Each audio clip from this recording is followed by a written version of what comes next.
साथ संगत जी, प्रेम से कहना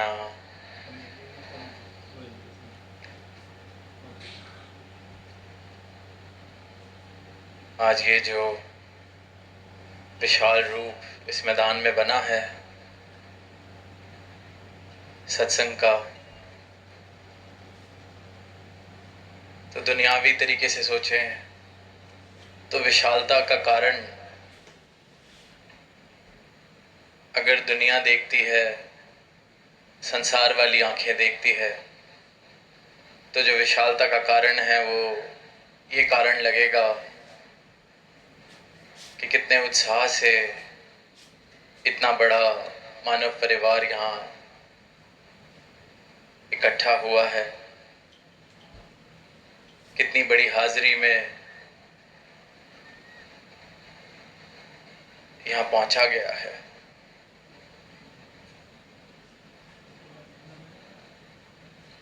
पर अगर संतों वाली नजरों से देखा जाए, ब्रह्म ज्ञान की दृष्टि से देखा जाए, भक्त की दृष्टि से देखा जाए,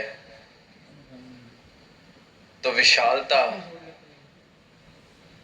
किसी आंकड़े से नहीं आती। विशालता कि कितना विशाल मैदान है इस बात से नहीं आती। विशालता इसलिए है क्योंकि इस असीम परमात्मा के साथ अपना नाता जोड़ा गया है। सदगुरु की कृपा से ये ब्रह्म ज्ञान जीवन में आया है, तो इस असीम निरंकार प्रभु परमात्मा के साथ मेरा नाता जुड़ा और मैं भी विशाल हो गया। और फिर ये विशाल हृदय वाले, विशाल भावों वाले, ये असीम से नाता जोड़कर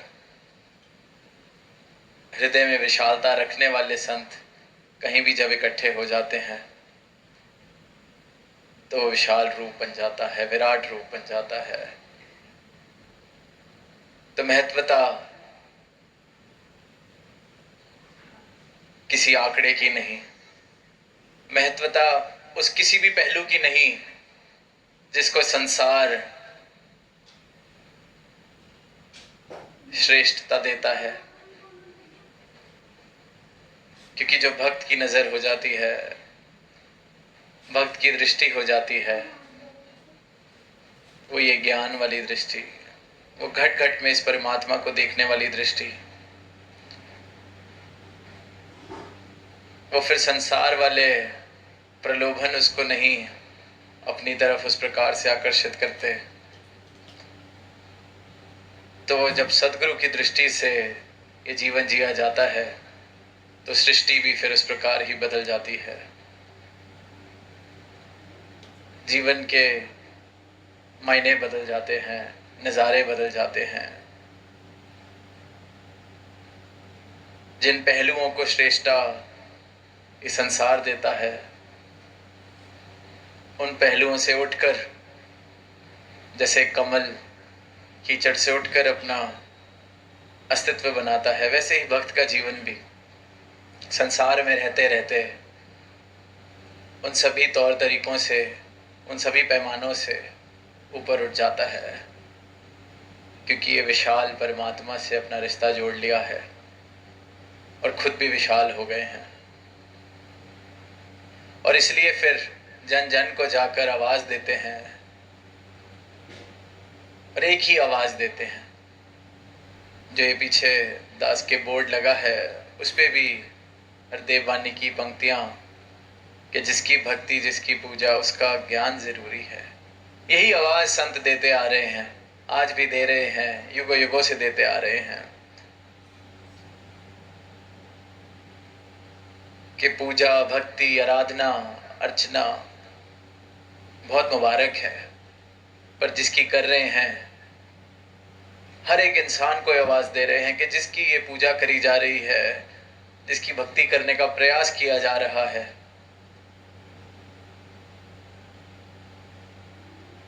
उसका ज्ञान जरूरी है।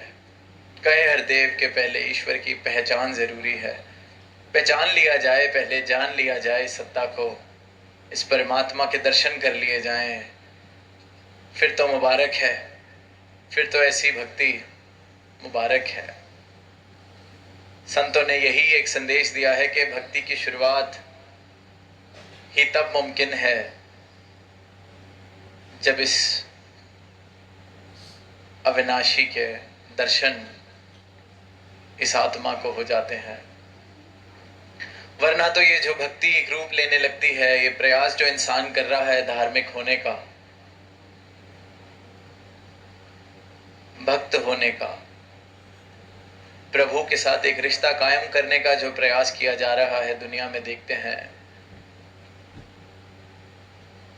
वो भी भरपूर है भ्रमों से,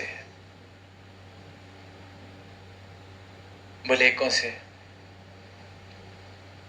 सच्चाई से बिल्कुल दूर होकर ये रिश्ते इस परमात्मा के साथ बनाए जा रहे हैं, जिस परमात्मा को जानते नहीं खुद को उसका प्रेमी बताया जा रहा है। और ये जो इंसान है, इसके भ्रम कोई आज के कमाए हुए नहीं। ये आत्मा इतनी योनियों से अंधकार में जीती आ रही है, अज्ञानता में जीती आ रही है। तो पहला भ्रम तो इस आत्मा को ये हो जाता है कि खुद को शरीर मानने लगती है, इतने शरीर बदलती है तो एक राब्ता बन जाता है इस प्रकार, इस रूप के साथ, इस आकार के साथ, कि शायद यही हूं मैं। और फिर जब ये मानव तन मिलता है जिसको सर्वोत्तम रचना कहा गया है परमात्मा की,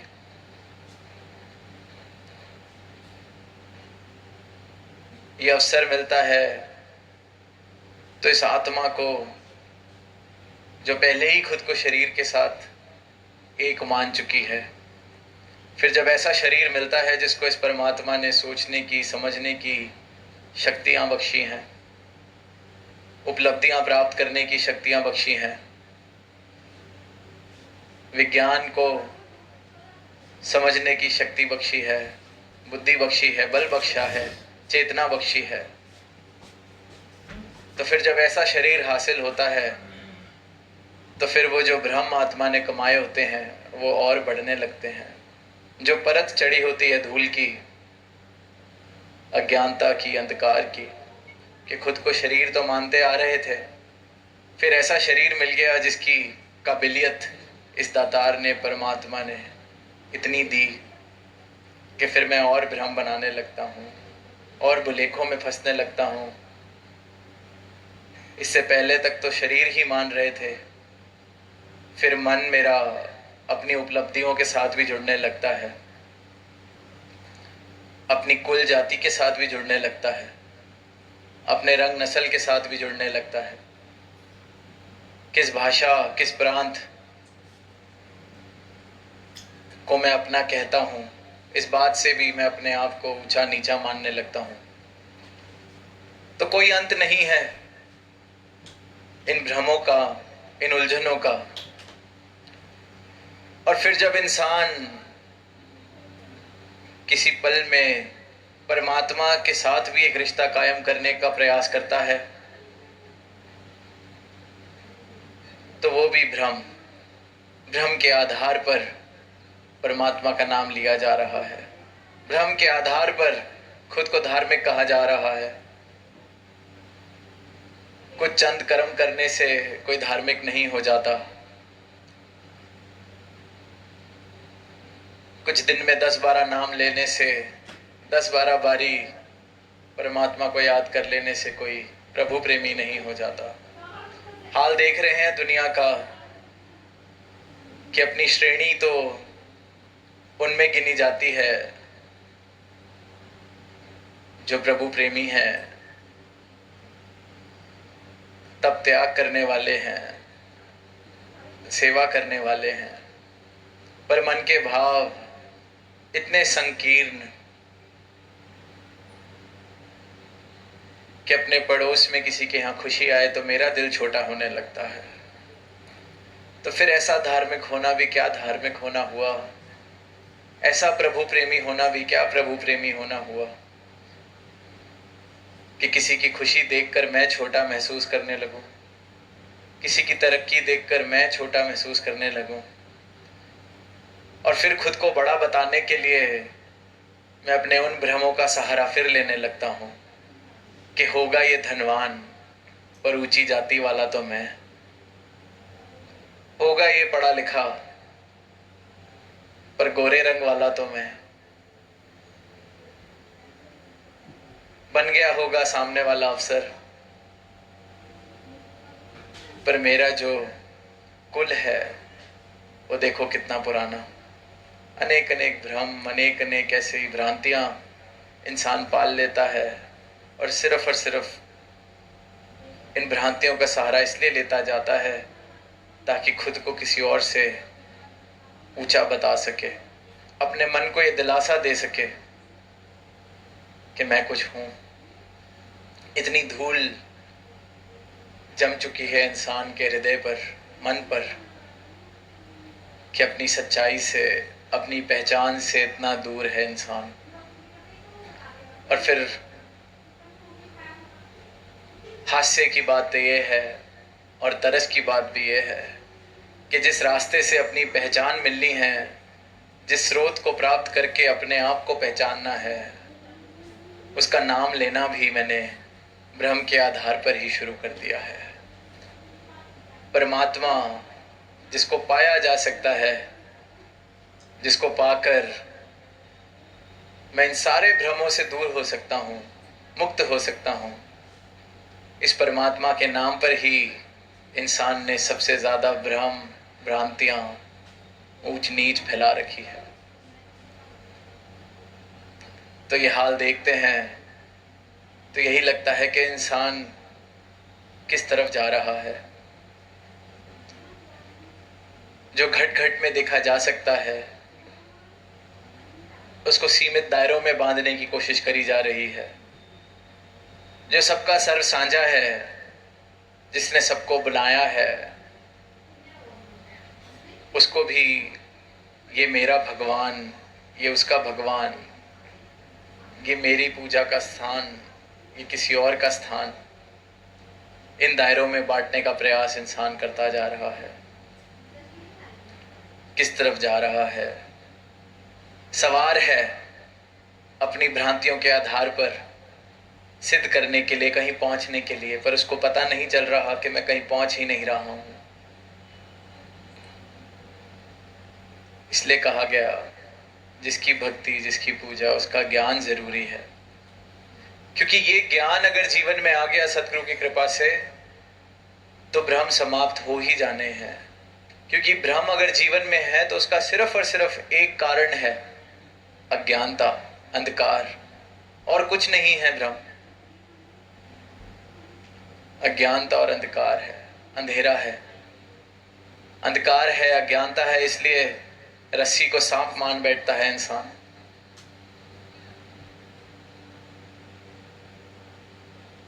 अंधकार है इसलिए कहीं चल रहा हो नजर नहीं आता और कहीं भी टक्कर खा लेता है इंसान। तो फिर इन भ्रमों को मिटाने का एक ही तरीका, ये ज्ञान का सूरज उदय हो जाए जीवन में, सतगुरु के ब्रह्म ज्ञान का सूरज जीवन में उदय हो जाए। जैसे किसी कमरे में सालों से अंधेरा हो तो सालों का समय नहीं लगता उधर रोशनी लाने के लिए, सिर्फ एक छोटा सा दिया जला दिया जाए या एक माचिस की तिल्ली भी जला दी जाए, उसी पल में, उसी क्षण में रोशनी हो जाती है। इसी प्रकार सदगुरु का ब्रह्म ज्ञान जब इस जीवन में आ जाता है,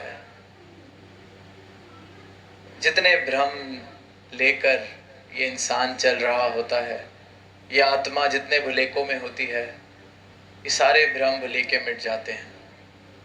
इसलिए अवतार वाणी में भी लिखा है कि सदगुरु मैनू चरनी लाया, भरम भुलेका सब गवाया। कि सदगुरु ने मुझे अपनी शरण में लिया है तो मेरे भुलेखे, मेरे भ्रम, मेरी भ्रांतियां, मेरे अंधविश्वास, ऊंच नीच वाले फासले, ये जो दायरे मैंने अपने इर्द गिर्द बना रखे थे, सब खत्म, गवा दिए, क्योंकि सच मिल गया, रोशनी मिल गई। अज्ञानता वाले अंधकार से अब मेरा कोई नाता नहीं रहा। जीवन में रोशनी आ जाए, जिस जीवन में रोशनी आ जाए वो फिर क्यों अंधकार में जीवन जीना चाहेगा। इसलिए एक एक संत, एक एक भक्त जिसका अपना जीवन रोशन हुआ है, यही प्रयास करता है कि ये रोशनी सब तक पहुंच सके। कोई भी अंधेरे में ना जीवन जिए, कोई भी ये अंधेरे की वजह से, अज्ञानता की वजह से संकीर्णता वाला जीवन ना जिए, वैर ईर्ष्या वाला जीवन ना जिए, ऊंच नीच के भाव वाले, मेरे तेरे भाव वाले जीवन को गवा दे। एकत्व वाला जीवन सबके हिस्से आए, और सिर्फ उसका एक ही कारण हो सकता है, एक ही आधार हो सकता है, ये सत्य, ये परमात्मा। पर इंसान इस तरफ गौर नहीं करता, अपनी धुन में मस्त है। एक छोटी सी कहानी शायद सबने सुनी भी होगी कि एक बार बड़े बाजार में एक इंसान बहुत तेज घोड़े पर सवार होकर जा रहा होता है, मानो कि पता नहीं कहाँ उसको इतनी तेजी से पहुंचना है, बहुत ही तेज। तो उस बाजार में उसका एक मित्र भी होता है, उसको पहचान लेता है कि मेरा मित्र ये घोड़े पे सवार होकर कहाँ जा रहा है, वो भी इतनी तेज, सब ठीक तो है, कहीं कोई ऐसी आपदा तो नहीं आ गई जो इसको इतनी जल्दी कहीं जाना है। तो जोर से आवाज लगाता है अपने मित्र को कि कहाँ जा रहे हो। मित्र आवाज पहचानता है तो इसलिए जवाब भी देता है, जो घोड़े पे सवार है वो आवाज पहचान कर जवाब देता है, मुझसे मत पूछो, घोड़े से पूछो कहाँ जा रहा। और इंसान का भी यही हाल है, बहुत तेजी से जा रहा है। कहाँ जा रहा है ये इंसान ने खैर शायद खुद से पूछा नहीं, ना किसी और ने उससे पूछा, क्योंकि ये पूछने के लिए भी कोई मित्र चाहिए जिसको मेरा ख्याल हो। और सुना हमने आज हरदेव वाणी की वो पंक्तियां, सदगुरु जैसा इस दुनिया में और ना कोई मीत है, प्रीत जहां की झूठी साधो, साची गुरु की प्रीत है। तो इसलिए सदगुरु ही ये इंसान से पूछ सकते हैं कि कहाँ जा रहे हो, क्योंकि कदर है, परवाह है, दिल में करुणा है कि ये मानव कहाँ जा रहा है, पतन की ओर कहाँ जा रहा है। और इंसान जब ये सवाल पूछता है, देखता है कि मैं जा कहाँ रहा हूँ, मेरा जीवन अंधेरे में ही कहीं पहुंच नहीं रहा, बस जाए जा रहा हूँ, जाए जा रहा हूँ। और फिर जो ऐसा इंसान जो इस सवाल को पूछता है अपने आप से, फिर वो सदगुरु की शरण में आकर इस सवाल का जवाब प्राप्त करता है कि जाना कहाँ है, मोल किस चीज का है।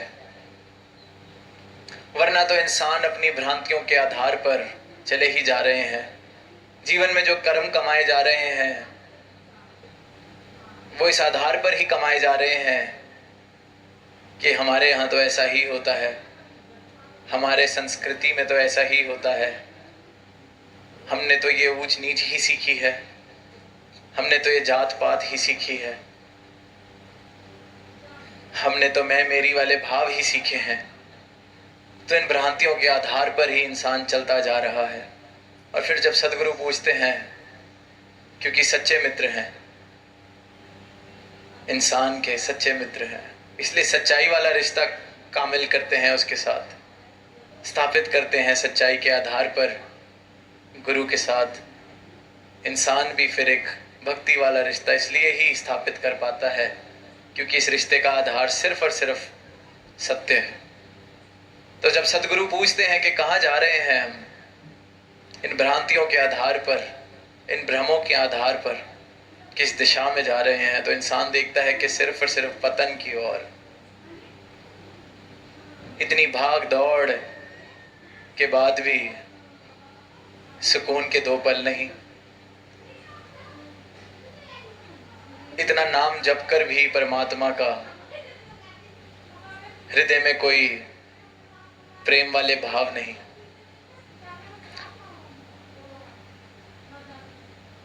और जब ये एहसास होता है तो ही इंसान ये सवाल पूछता है कि आखिर मैं हूं कौन। तभी जिज्ञासा जीवन में आती है इस परमात्मा को जानने की। और तभी फिर सदगुरु एक क्षण में बताते हैं कि तुम भी वही बूंद हो जिसने सागर में मिल जाना है और पूरा का पूरा सागर हो जाना है।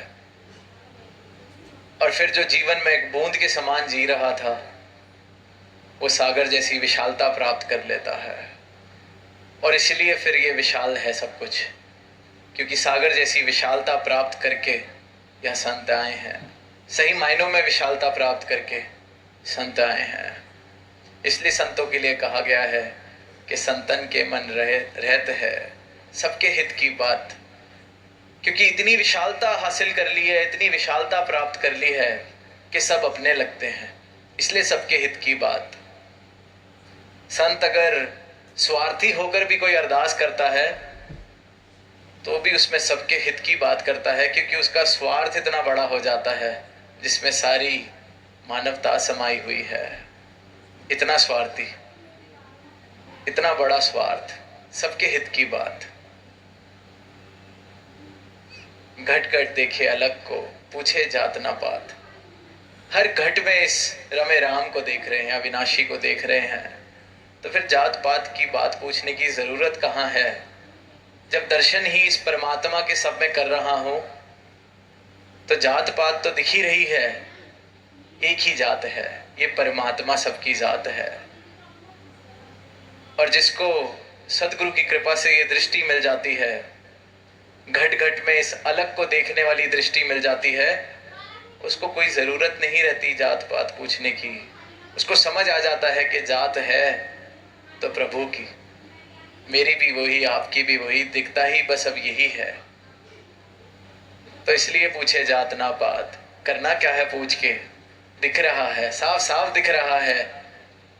अपनी जात भी दिख रही है, आपकी जात भी दिख रही है। इंसान बनाया है इस परमात्मा ने, इस परमात्मा की रचना है हम, तो हमारी जात भी तो ये परमात्मा हुआ।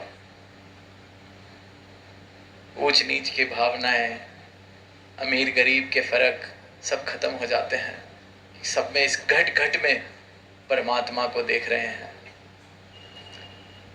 तो फिर वो इंसान जो घोड़े पे सवार है, जिसके जीवन में ब्रह्म ज्ञान आ जाता है, फिर उसको पता होता है मैं घोड़े को लेकर कहाँ जा रहा हूँ।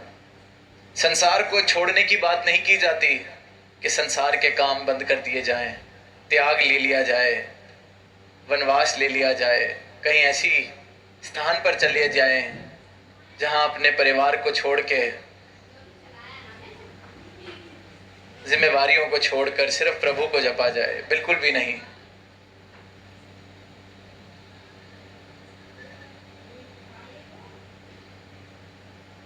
इस परमात्मा को प्राप्त करके अपने जीवन के हर एक पल में बसा लेता है भक्त। हर एक पल में इस परमात्मा के साथ अपना रिश्ता कायम करके रखते हैं। और आज से ही नहीं, युगों युगों से। संसार छोड़ने के लिए तो कहा ही नहीं। जिन भी कारणों से देखते हैं इतिहास में भी, अगर प्रभु राम को भी वनवास जाना पड़ा तो अपनी गृहस्थी साथ लेके गए, कोई जिम्मेवारी नहीं छोड़ी गई।